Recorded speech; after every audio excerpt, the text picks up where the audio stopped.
By a show of hands, how many of you like coffee? Predictable. I'd like you all to take a look at this cup of coffee. I'm sure we all know how much it costs, right? At your local coffee house, it could cost around 500 Kenya shillings. Overseas, it could cost a couple dollars or more. The beans used to make this coffee were harvested by a farmer, then taken to the factory. After that, transported to overseas companies to package it and add a little more value to it, then sell it back to us at higher prices. After that whole process, that farmer that harvested the beans used to make this coffee wouldn't even be able to sit down at a restaurant and enjoy that cup of coffee. And sit down and enjoy that cup of coffee. I went around school asking different students of different ages what they aspire to become when they grow up. The responses I got were, I want to become a doctor. I want to become a lawyer. I want to become an engineer. And I thought to myself, why didn't any of them say, I want to become a farmer? Farming's worth has been degraded over the years. It is now portrayed as a less worthy career. I can imagine if I went home today and told my parents, Mom, Dad, I want to become a farmer. They'd look at me in utter shock and immediately dismiss that thought out of my head. However, what we don't acknowledge is that agriculture is the backbone of life. Majority of us here have had breakfast this morning, right? However, if you didn't have breakfast, you must have had dinner. Now, I know there's someone who didn't have dinner last night. However, each and every one of us here today and watching from YouTube has had a meal at some point in their lives. Otherwise, we wouldn't be here today. Now, ladies and gentlemen, where do you think that meal came from? Think about it. Eggs, rice, meat, beans. All of these are items that had to undergo farming before they reached your plate. If you dig deep, that spinach that you are eating very, very, very nicely were once in the hands of a hard-working farmer that harvested that spinach under the harsh sun just to receive enough money to feed his or her family for that day. It's pathetic to think that in this chain, the most hardworking will earn the least. Let me give you a short story. When I was younger, on one of my summer holidays, I went to visit my grandparents at their house in a county called Meru.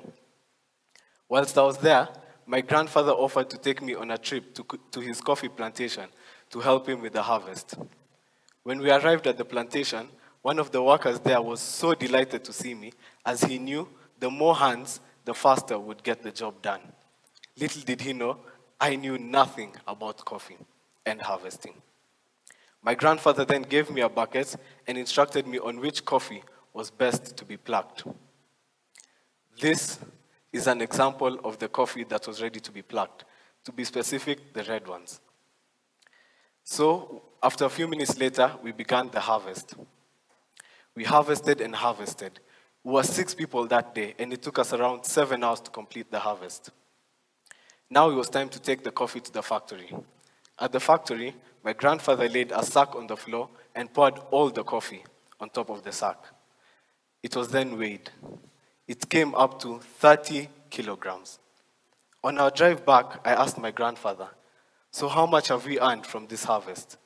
He looked at me, smiled, and said, 1 kilogram was being sold for 70 Kenya shillings. That means the 30 kilograms that we took that day was being sold for 2,100 Kenya shillings. I looked back at him in shock and said, you mean I've spent 7 hours of intense work, my manual labor, just for us to earn 2,100 Kenya shillings? To me, it was rather ridiculous. And this, ladies and gentlemen, is why no child wants to go into agriculture as a career. Agriculture has a vast array of opportunities. It's rapidly growing. I think that it is the solution to the current gap in our economy. Wouldn't you want to be part of the change? Join me in taking small steps, such as bringing farmers nationwide together to make their voices be heard. Did you know that in the 70s and 80s, Kenya was the best country producing the best coffee in the world? However, we didn't even take pride for it. It sucks to see that every year, coffee plantation farms and farmland are being destroyed under the name of industrialization. If we come together as a country, as a nation, and decide to focus on coffee plantation for a couple of years, I think that this will improve our economy massively. We, as the Gen Z generation, have the ball in our court. Have the ball in our court to change the misconception on agriculture. Let's not make farming look like sad, disheartening, depressing, and such a tedious activity. However, let's make it look happy, joyful, entertaining, and a more worthy task.